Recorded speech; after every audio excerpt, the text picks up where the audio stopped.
Perkenalkan, nama saya Alan Kristameko dengan NIM 21B10065. Saya akan menjawab soal yang pertama.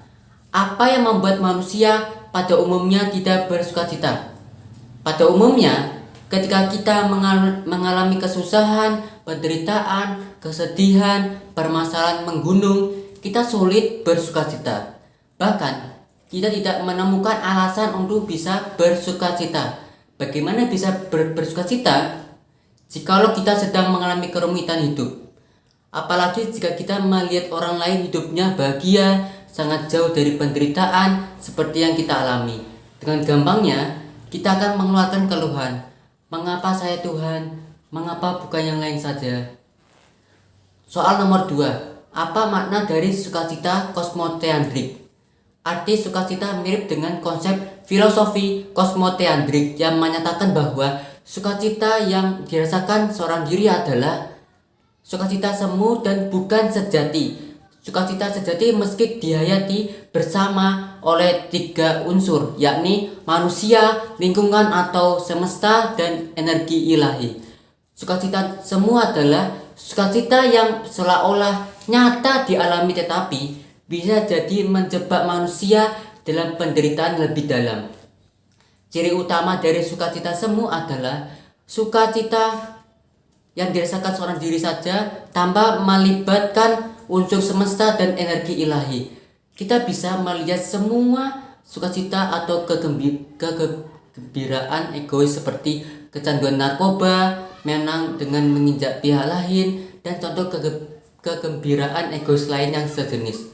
Kecanduan narkoba berisiko kerusakan otak, menginjak pihak lain berisiko mendapat balas dendam. Itulah mengapa sukacita yang tidak secara harmonis melibatkan unsur manusia lain, semesta, dan energi ilahi dikatakan sukacita semu. Soal nomor 3. Mengapa manusia hidup di dunia? Menurut agamamu, tujuan hidup orang Kristen. Jawab Yesus kepadanya, kasihilah Tuhan Allahmu dengan segenap hatimu dan dengan segenap jiwamu dan dengan segenap akal budimu. Matius 22 ayat 37. Dari ayat di atas jelaslah bahwa tujuan umat Kristen atau pengikut Kristus adalah mengasihi Tuhan. Inilah hukum yang terutama. Mengasihi dengan hati, jiwa, dan pikiran kita berarti mengasihi Tuhan dalam semua aspek kehidupan kita. Kenapa kita perlu mengasihi Tuhan? Jawabannya sederhana. Karena Tuhan sudah lebih dulu mengasihi kita. Banyak sekali hal yang membuktikan betapa besar kasih Tuhan kepada kita. Salah satunya adalah penciptaan dunia di Kejadian 1. Sebelum Tuhan menciptakan manusia, Anda dan saya, Dia lebih dulu menyiapkan dunia untuk kita tinggali, tidak secara asal tapi dengan amat detail. Tuhan membuat terang memisahkan air dan daratan, menciptakan tumbuhan dan binatang, hal-hal yang diperlukan manusia untuk bertahan hidup. Bayangkan jika penciptaannya dilakukan tanpa rencana.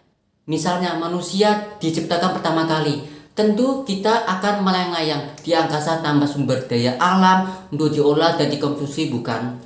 Tuhan mengatur sedemikian rupa hidup kita, bukan menciptakan kita dengan metode undian. Dia Allah yang memiliki tujuan serta ahli dalam perencanaan.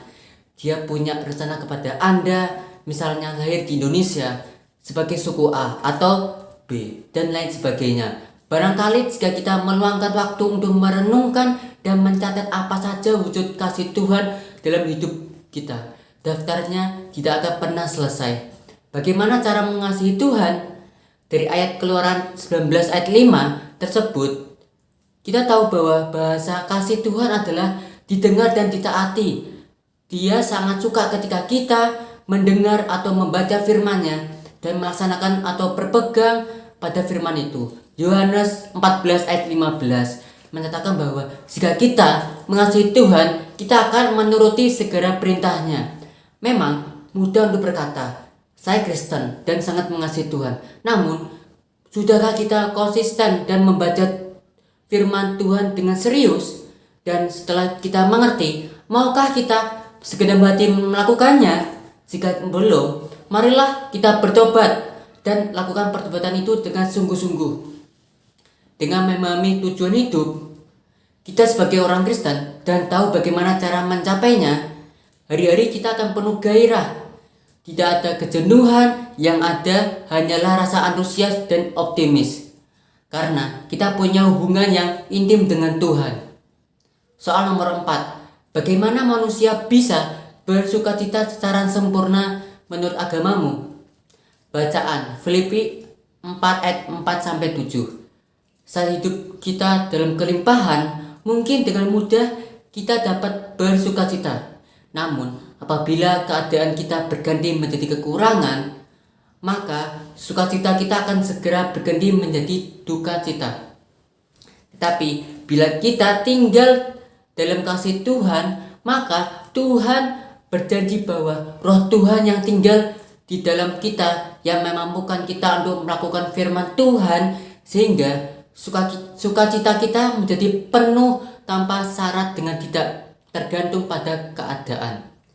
Kita akan memiliki hidup yang penuh dengan sukacita dan damai sejahtera sepenuhnya, sehingga kita dapat menghasilkan buah roh sebagai pernyataan bahwa Tuhanlah yang memiliki kehidupan kita dan Dia berdaulat sepenuhnya atas kehidupan kita. Sukacita yang sempurna adalah suatu keadaan hati yang dicari banyak manusia. Mengerti akan kebutuhan ini, iblis dengan pintarnya melihat peluang dan mengisi kekosongan ini dengan menawarkan berbagai cara dan jalan pintas untuk mendapatkan sukacita semu versi iblis. Namun, hendaklah kita berhati-hati dan mengetahui bahwa tidak ada satu jalan pun hasil kreasi manusia di luar Yesus yang dapat memperoleh sukacita yang sempurna selain melalui Yesus. Sekian video dari saya. Terima kasih.